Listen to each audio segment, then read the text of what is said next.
mga kanayon, ngayong araw nga pala meron tayong isosorpresa ng groceries at hindi nakapagsalita ang ating sinorpresa ngayong araw mga kanayon dahil sa kanyang tuwa at hindi siya nakapaniwala mga kanayon sa ating mga dala.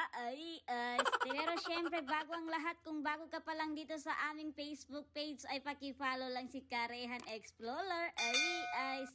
Yun na nga, at tama po ang inyong narinig kanina, meron po tayong iso-surprise ng mga groceries galing dito sa aming munting tindahan. Dahil meron na naman po isa sa ating tagapanood na OFW na nais niyang isorpresa ang kanyang mga magulang ngayong buwan ng Ramadan at tayo po ang kanyang napili at dito po sa ating munting tindahan siya namili para sa gaganapin na sorpresa.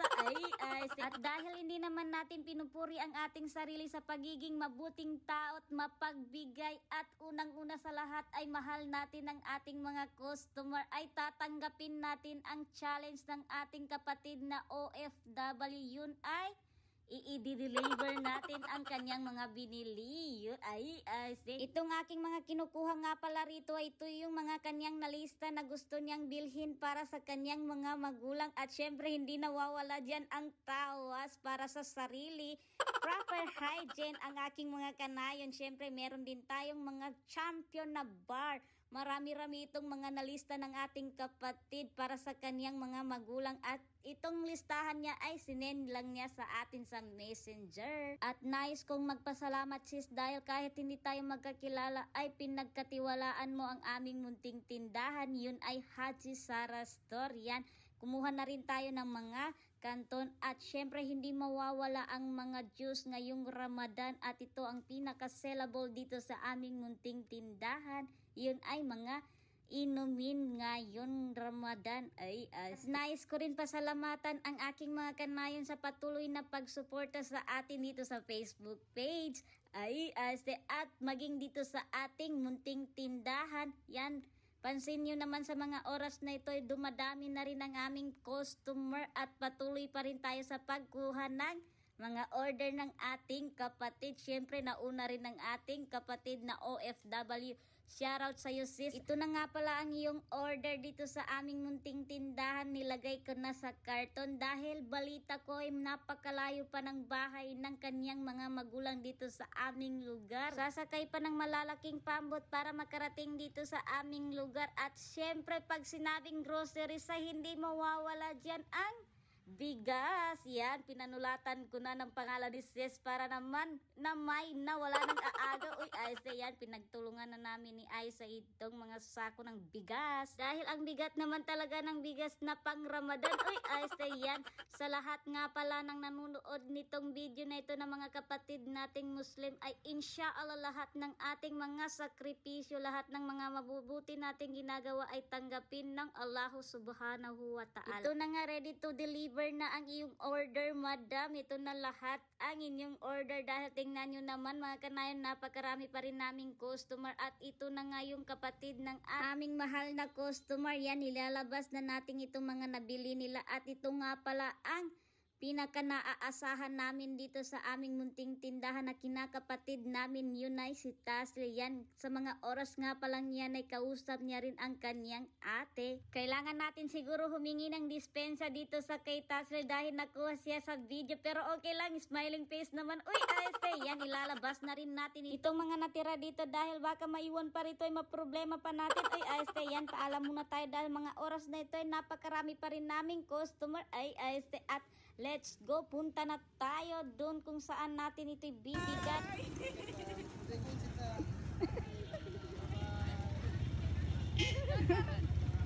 Pupunta na tayo kung saan tayo dadalhin ng motor na ito. Yan, pansin ko naging online seller na ang inyong kanayon sa mga ginagawa niya. At ito na nga tayo. Yan, let's go.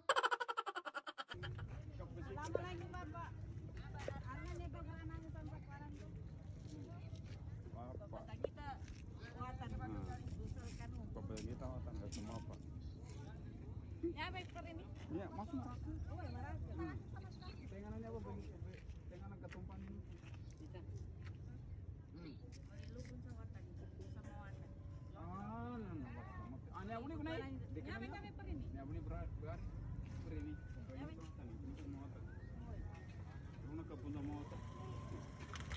Yan, dito na nga kami kung saan namin makikita ang bibigyan namin itong mga groceries at pagkakita namin kay Bapa ay agad ko siyang linapitan at dala ko yung mga ibang binili ng kanyang anak. At sinabi ko sa kanya na isasakay ko sa kanyang pambot itong mga dala namin at dadalhin na niya sa kanilang bahay. Dahil sinabi ko sa kanya mga kanayon na itong dala namin ngayon na mga groceries, mga bigas ay galing sa kanyang anak mula sa abroad. At hindi nakapagsalita si Bapa nung sabihin ko yun at kitang kita sa kanyang mga mata ang saya habang pinapanood niya itong binababa ang aming mga dala dito sa payong-payong dahil nga malapit na silang mag-uwian dahil ito na nga ang kanilang sinasakyan. Tingnan nyo naman, nakikita nyo yung mga tao dyan. At ito pa, amazed na amazed ako mga kanayon dahil siya pala ang may-ari ng pinakamalaking pambot dito. Yun, tingnan nyo naman yung dun banda na. Sa mga oras nga pa lang ito habang nakikita ko ang mukha ni Bapa na ang saya-saya habang minamasdan itong mga regalo ng kanyang anak ay hindi ko maiwasan na mainggit sa kanyang anak. Alam ko ito ay nakakatawa pero ako'y inggit na inggit dahil hindi ko man lamang ito nagawa sa aking ama at wala na akong chance para gawin lang. Insyaallah ang magagawa ko lang ay pagdasal na lamang sa Allah ang aking ama. At sige na, wag nang paabayin ng kwento, baka maiyak pa tayo dito. At nagpaalam na nga pala ako sa mga oras na ito dahil nga marami pa tayong customer na babalikan sa aming munting tindahan. At sa aming mahal na customer, madam, sana'y magustuhan mo ang trabaho ni Kanayon for today's video. Uy, at paalala mga Kanayon, bago lisanin itong video na ito, paki-follow lang si Karehan Explorer. At sige, paalam mga Kanayon, ingat palagi. Bye-bye!